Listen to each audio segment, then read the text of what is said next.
So I generally don't make videos that are news related unless the news just came out, whether it's like breaking news or recent stuff. And this topic normally wouldn't have deserved two separate videos because let's be honest, is not that important of a topic.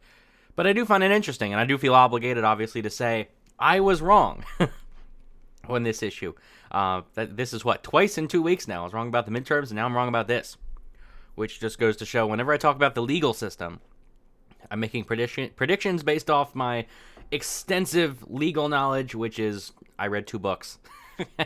And that's about it. So, yeah, when it comes to the legal system, remember, I'm no expert. I know pretty much next to nothing besides what I've read in a few books. But the White House the White House was ordered to return Acosta's press pass.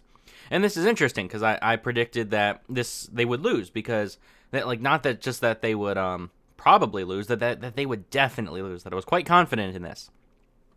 But apparently the ruling was that, or they sued on First and Fifth Amendment grounds. First Amendment being they took away his right to free speech. Fifth Amendment being they did not, there was not an accurate due process moving forward. And my arguments were, this is not for a free speech issue because this is not a position that you're entitled to. This is a privileged position, just as this is not something that everyone deserves.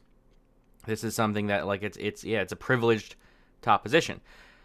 And also that it's not a Fifth Amendment issue because he's not being charged with a crime. He is saying they are taking away his privileged position, but they are not charging him with a crime, therefore no due process is necessary. Again, I'm not saying there shouldn't be due process. I'm just saying in the legal system, I do not think this would be a due process case. But don't listen to what I said because I am wrong. That according to a judge, this is District Judge Timothy Kelly, he forced the White House to reinstate Jim Acosta's press pass because of a Fifth Amendment issue, because of a Fifth Amendment violation. As far as I can tell, there is nothing about the First Amendment at all. There was one comment, I believe, in the New York Times that said when reached for comment, they did not say anything about the judge did not say anything about the First Amendment. So my guess is this was not a violation of the First Amendment, or it would have otherwise been stated. So, but I've seen articles reporting both things, that this is just a Fifth Amendment issue and that this is both a First and Fifth Amendment issue. But I'm going to say it seems to be just a Fifth Amendment issue because nobody's talking. The judge is not commenting on the First Amendment. But the rule is, at least as the judge said, ruled that there needs to be some kind of system, an objective system in place for revoking press credentials.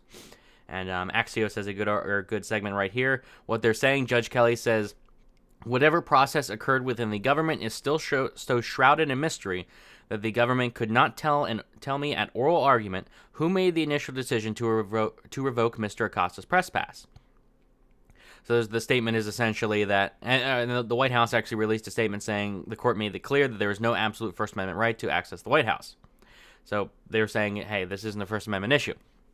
But this is from the White House, not from the courts.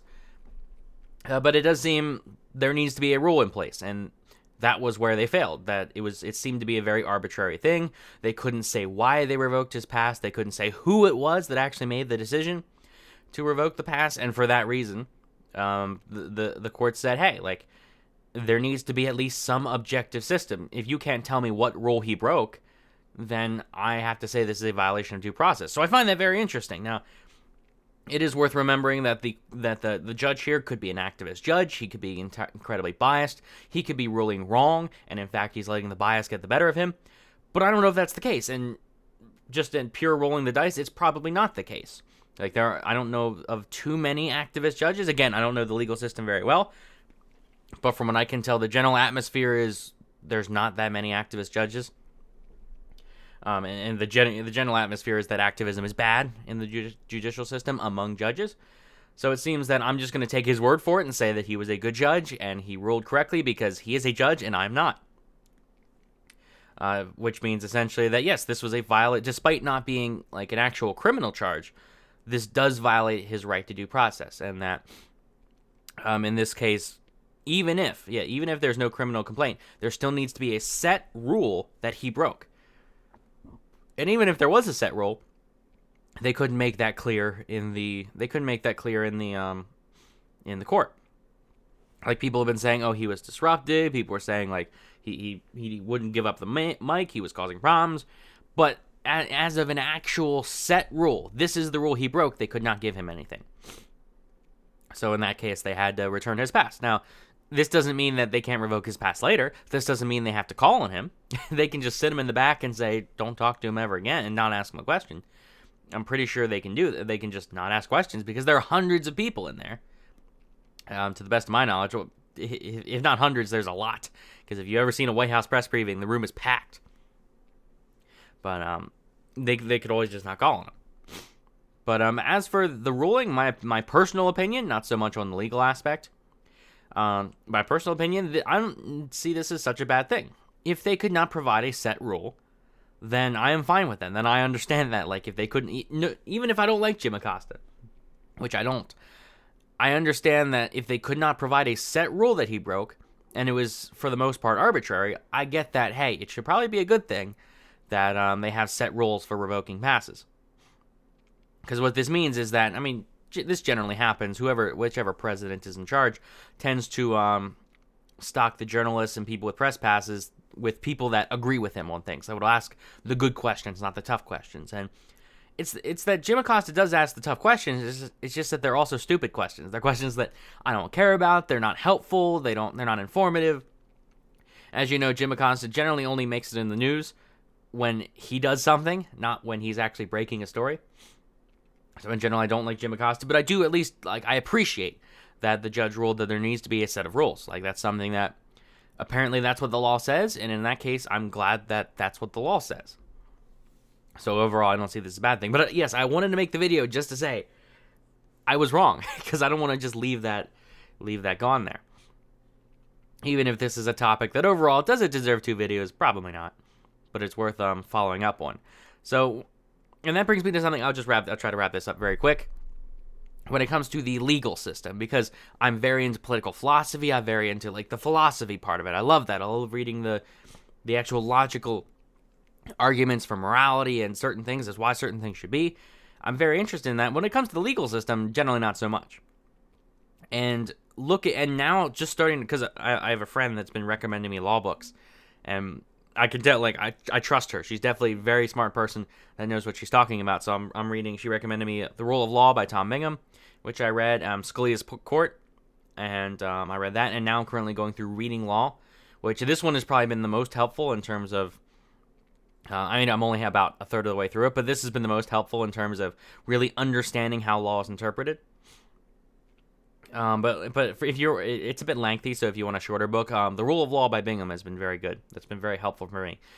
And it's an interesting perspective that you really don't get if you're into politics. It's a perspective that you really need to start reading at least one law book to understand that perspective. And yes, I know that sounds boring, but for me it's interesting. Even though the more I read, the more I realize this is stuff I have no idea what I'm talking about. This is stuff that's way over my head. So I could not be a lawyer. This is very complex stuff. But the general rule is most people there do not vote based on their conscience. Or at least that's what they're teaching you, that you shouldn't rule based on your conscience. If you the whole gay marriage ruling, the whole issue with that in the Supreme Court when they ruled that yes, government across the board, federal government has to honor the right to marry for same-sex couples. That was something that, sure, people had an issue with that because they were like, oh, I don't want gay people to have that right. Sure, there were people like that, but when it comes to the legal system, Scalia ruled against it. And a lot of people were talking about why this isn't such a good thing. And it's one of those things where I'm, in a sense, glad that it passed because the result was something I liked, but it was, by definition, an abuse of power. Is the whole issue. From a political perspective, yes, I think it's great that went through. But from a legal perspective, not so much, because it was the judges reinterpreting laws and, in a sense, passing their own laws by reinterpreting old statutes. And that's essentially what happened. So that's the big issue, that Scalia did not write about it saying, dang, I hate the fact that gays can get married now. That's not what he put. He wrote that this is something that, this is clearly stretching the law to suit your own needs. This is not something that should have gone through. This is something that the legislature should have passed, and the court should not be picking up slack. It's not the court's job to make laws, it's the court's job to interpret laws. So that's something that I think is very important to keep in mind when you look at the law, that if the person's an activist judge, sure, you can say, wow, this person's awful because they did a bad job. But looking at like the actual legal system perspective, yeah, it's all down to what does the law say? And what the law says is what you have to go with. Now, that's not something that I would really support from a general like civilian perspective of just like, yeah, whatever the law says goes. But from a judicial perspective, you have to remember that if someone is a good judge, they're not ruling based on what they think, or they're not ruling based on their political opinions. They're ruling based on what does it say. There's very much a science to it. But anyway, that's it. I just wanted to comment on that. And I just wanted to actually address what I said rather than make like a 30-second video saying, hey, I was wrong. But just a reminder, when it comes to legal issues, do not trust me. I am reading law stuff now, and the more I read, the more I realize I don't know what I'm talking about. But just to follow up to say, like, I told people that this happened, and I want people to know what the results were, and I want people to know that, this is what happened, and that this is contrary to what I said. Even though I suppose I was right on the First Amendment thing, supposedly, I was wrong, and the takeaway from this is as long as Judge Kelly is not an activist judge, which I don't know if he is or not, if what essentially happened is that due process had to have been upheld, even if Acosta wasn't being charged with a crime. So I do find that very interesting, and I'll keep that in mind in the future. But anyway, thank you so much for watching the video. Like if you enjoyed, subscribe for more, and thanks for watching.